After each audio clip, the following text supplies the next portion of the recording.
Hello, c'est Anestelle du blog Plaisir d'apprendre. Hier, j'ai fait une vidéo par rapport à l'annonce du président de la République concernant l'obligation d'instruction à partir de 3 ans, à partir de septembre 2019. Je voulais juste préciser qu'il s'agit bien de l'obligation d'instruction et pas l'obligation scolaire, de scolarisation. Parce que dans tous les médias, que ce soit à la télé, que ce soit dans les journaux, il y a l'amalgame qui est fait, ça c'est depuis toujours. Et voilà, donc ils disent que l'école sera obligatoire à partir de 3 ans. C'est pas l'école qui sera obligatoire, on est bien d'accord, on reste sur le même système actuel qu'on connaît. Donc la seule chose que ça change pour nous, ce sera qu'à partir de septembre 2019, il faudra déclarer que son enfant est instruit à la maison à partir de l'âge de 3 ans et pas de 6 ans. Voilà, sur ce, je ferme la parenthèse. Le sujet de la vidéo d'aujourd'hui, c'est de vous présenter les amendements et le projet de loi qui sont proposés là depuis le mois de mars pour l'instruction à la maison et les écoles hors contrat et tout ce que ça impliquerait si jamais ils étaient votés. Je dis bien au conditionnel parce qu'évidemment, il y a peu de chances que ça passe étant donné l'engagement qu'il y a auprès des associations et des personnes qui vont se mobiliser pour faire en sorte que ce ne soit pas voté. Mais je voulais quand même faire un point avec vous sur ces projets-là pour que vous ayez tous les éléments pour vous. Donc c'est parti. Donc là j'ai sous les yeux les 3 amendements et le projet de loi qui ont été écrits noir sur blanc et qui devraient être votés au Sénat et à l'Assemblée nationale. Quand exactement, je ne sais pas. En tout cas, ça a été écrit, ça a été proposé là, courant mars, entre le 20 et le 23 mars, je crois. Peut-être il y en a un le 18 mars, enfin bref, en tout cas c'est par là. Ce qui va se passer, c'est que je vais vous les énumérer brièvement et vous dire ce que ça impliquerait comme changement, pourquoi ils veulent les faire passer.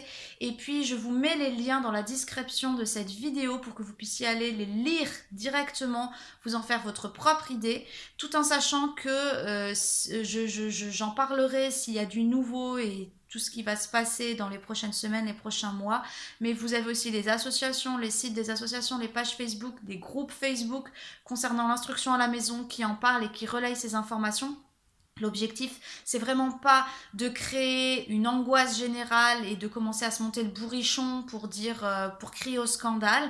Mais l'objectif, c'est vraiment de vous informer pour que vous soyez au courant.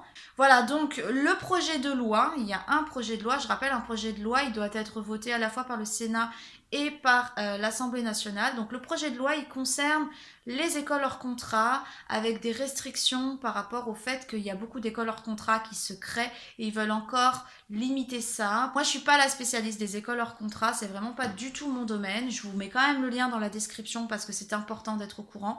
Voilà, moi je vais plutôt m'attarder sur les 3 amendements qui sont proposés là actuellement et qui concernent l'instruction à la maison. Alors un amendement, c'est quoi un amendement? C'est un texte qui veut proposer une modification d'un article, d'un alinéa, parfois c'est juste une phrase, parfois c'est juste un mot, parfois c'est pour supprimer quelque chose, parfois c'est pour rajouter quelque chose par rapport à une loi déjà existante ou par rapport à un projet de loi qui va être voté. Donc ces amendements, pareil, n'ont pas encore été votés, ils ne sont pas applicables actuellement, c'est des propositions. Je pense que c'est important d'être au courant de ça et de considérer qu'actuellement on a encore la chance de pouvoir faire à peu près nos choix selon nos convictions.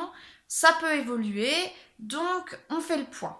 Alors, les 2 premiers amendements concernent le rapport de l'enquête à caractère social, c'est-à-dire de la mairie, par rapport à l'instruction à la maison. Le premier amendement demande une modification pour que le contrôle à caractère social n'ait pas lieu tous les 2 ans, mais tous les ans. Donc jusqu'à présent, et c'est encore le cas aujourd'hui, lorsqu'on déclare faire l'instruction à la maison, on déclare auprès de la mairie et on déclare auprès de l'inspection, auprès de l'académie. Et donc la mairie vient faire un contrôle à caractère social qui vise à vérifier que l'enfant est dans un environnement qui est sain et positif. Donc c'est le cas de... pour vérifier qu'il n'est pas embrigadé chez lui, qu'il a bien des relations sociales avec l'extérieur, que les parents sont sains d'esprit, qui n'ont pas de problème de santé ni psychologique et qui peuvent assurer voilà, la sécurité et le bon fonctionnement de l'instruction à la maison de leur enfant. Donc ça, c'est l'enquête à caractère social. Elle a lieu la première année où on déclare faire l'instruction à la maison et ensuite c'est tous les 2 ans. Donc ce premier amendement vise à ramener cette enquête à caractère social à tous les ans. Le deuxième amendement, lui, il vise à ce que à modifier, comment dire, en fait actuellement lorsqu'on fait l'instruction à la maison, on fait ce qu'on appelle une déclaration, comme j'ai dit, une à la mairie, une à l'académie. C'est une déclaration, on déclare faire l'instruction à la maison et on reçoit une attestation comme quoi ils ont bien pris en compte notre déclaration. Mais on ne demande pas l'autorisation, d'accord? Et bien là, l'amendement numéro 2, enfin c'est pas le numéro de l'amendement officiel, hein, mais je vous dis le numéro 2 parmi les 3 dont je souhaite vous parler aujourd'hui. Donc ce deuxième amendement vise à faire en sorte que les parents demandent l'autorisation à la mairie. Et en tout cas à comment dire, à une personne compétente au niveau de l'État.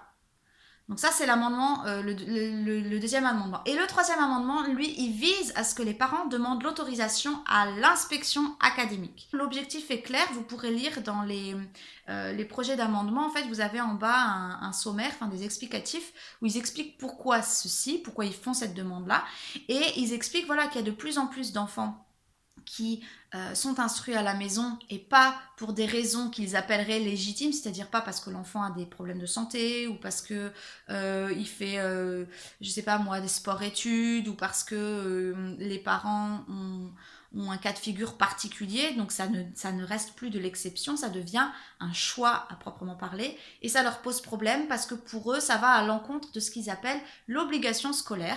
Donc je le précise, l'obligation scolaire n'est absolument pas quelque chose de légitime en France, c'est l'obligation d'instruction, mais pas du tout l'obligation scolaire. Je ne comprends pas pourquoi ils s'attardent autant pour quelques enfants, ça représente 0,30% des enfants quand même qui sont instruits à la maison.